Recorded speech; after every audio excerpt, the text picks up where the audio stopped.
కుటుంబ నియంత్రణపై తెగ ప్రచారం చేసే ప్రభుత్వం శస్త్రచికిత్సల కోసం వచ్చే మహిళల్ని ఇబ్బందుల పాలు చేస్తోంది. అరకొర సౌకర్యాలతో ఆపరేషన్లు కానిచ్చేస్తోంది. ఇన్ని చేశాం అన్ని చేశామని చెప్పుకోవడమే తప్ప వారి యాతనల్ని పట్టించుకోవడం లేదు. వరంగల్ జిల్లా భూపాలపల్లి మండల కేంద్రంలోని ప్రాథమిక ఆసుపత్రిలో 37 మంది మహిళలకు కుటుంబ నియంత్రణ శస్త్రచికిత్సలు చేసిన వైద్యులు పడకలు లేవంటూ వారిని కిందే పడుకోబెట్టారు.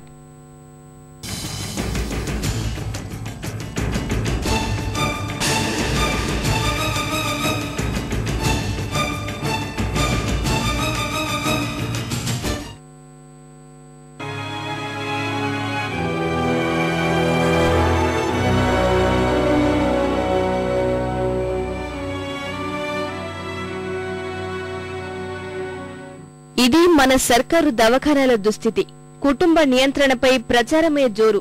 ఇంత చేశాం అంత చేశామని చెప్పుకోవడమే తప్ప శస్త్రచికిత్సలు చేయించుకునేందుకు వచ్చే మహిళల పరిస్థితి వారికి పట్టనే పట్టదు. ఆపరేషన్లు చేయటంలో చూపే శ్రద్ధ ఆ తర్వాత వారిపై చూపటం లేదు. కనీస ప్రత్యామ్నాయాలు చేయటం లేదు.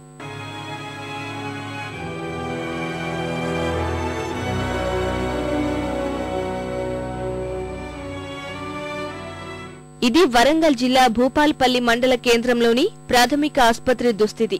ఇక్కడ నిర్వహించిన ఉచిత కుటుంబ నియంత్రణ శస్త్రచికిత్సకు చుట్టుపక్కల 3 మండలాలకు చెందిన మహిళలు భారీ ఎత్తున వచ్చారు. సుమారు 37 మందికి వైద్యులు శస్త్రచికిత్స చేశారు. పెద్ద ఎత్తున మహిళలు రావటంతో సరిపడే పడకలు, వైద్యులు లేక రోగులను కింద పడుకోబెట్టారు. కనీసం తాగునీటికి కూడా సరైన ఏర్పాట్లు చేయలేదంటే పరిస్థితి ఎంత దారుణమో ఇట్టే అర్థమవుతోంది.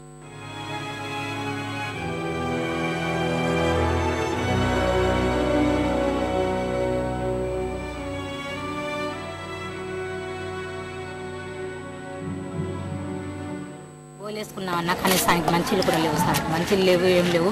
పేషెంట్ని తీసుకొని వస్తే కొనుకొచ్చుకోమంటారు సార్. కొనుకొచ్చుకోమంటారు, వచ్చి చూద్దా అన్న క్రమంలో చూడట్లేదు సార్.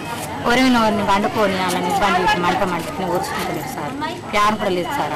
అలా తీసుకుపోయాడు, అలా వండబెట్టాడు, పోలీసు అన్న వండబెట్టి ఒకలమైన ఒకల జాగ లేకుండా మెస్సులకుండా ఒకలమన్నా పోదామన్నా కానీ దారి లేకుండా వాళ్ళందరూ చూద్దామన్నా కానీ ఎవరు పట్టించుకుని లేదు, ఏం లేదు. చేసిండ్రు ఆడ కింద పడేసిండ్రు. అయ్యో వాళ్ళు తల్లాడుతుంటే కూడా పోతామంటే అద్దంటారు. సరే మేమే చూసుకుంటామని వాళ్ళనే వరసరి మేము ఇట్టే ఉన్నాము. ఇక చేసినప్పుడన్నా నొప్పి అనిపించలే, అమ్మా నాకు ఇప్పుడు బాగా నొప్పి వేస్తా అంటా అని నొప్పి అని అంటుంది. 40 మందికి ఒక్క జాగలే అది బెడ్షీట్ లేదు, ఏం లేదు. కిందనే పండబెట్టాలి, వాళ్ళ చీరలే కప్పుతాము. ఒక్క సలాక్కి 3 గ్లూకోజులు పెడితే అది ఒరిగి అది ఆపరేషన్ కూడా అడ్డం పట్టింది. ప్రాథమిక ఆసుపత్రిలో 6 పడకలే ఉన్నందున రోగులను కిందే పడుకోబెట్టాల్సి వస్తుందని వైద్యులు చెబుతున్నారు. ఇలాంటి పరిస్థితులు గతంలో ఎదురైనా పట్టించుకునే వారే కరువయ్యారని అంటున్నారు. విషయాన్ని పైస్థాయి అధికారుల దృష్టికి తీసుకెళ్లినా ఫలితం శూన్యమని చెబుతున్నారు. 3 మండలాల నుంచి ప్రజలు రావడం వలన ప్రజలు ఎక్కువ పేషెంట్స్ ఎక్కువయ్యారు. ఈ హాస్పిటల్లో ఓన్లీ 6 బెడ్స్ ఉంటాయి. ప్రతి ఒక్కరిని ఉన్న బెడ్స్ మీద పడుకోబెట్టడం కష్టం కాబట్టి నేల మీద పడుకోబెట్టడం జరుగుతుంది. కష్టతరమైన ఆపరేషన్ ఏం కాదు. చిన్న ఘాటు ఇచ్చి చేయడం జరుగుతుంది. 1 అవర్లో రికవరీ అయిపోతుంది. ప్రాథమిక ఆసుపత్రిలో వసతుల లేమి కోసం ప్రభుత్వానికి ఎన్నిసార్లు అర్జీ పెట్టుకున్నా లాభం లేదని రోగులు ఆరోపిస్తున్నారు. మహిళలను శస్త్రచికిత్స అనంతరం కింద పడుకోబెట్టిన దృశ్యాలను చూసినా సర్కారుకు కనువిప్పు కలగటం లేదని వాపోతున్నారు.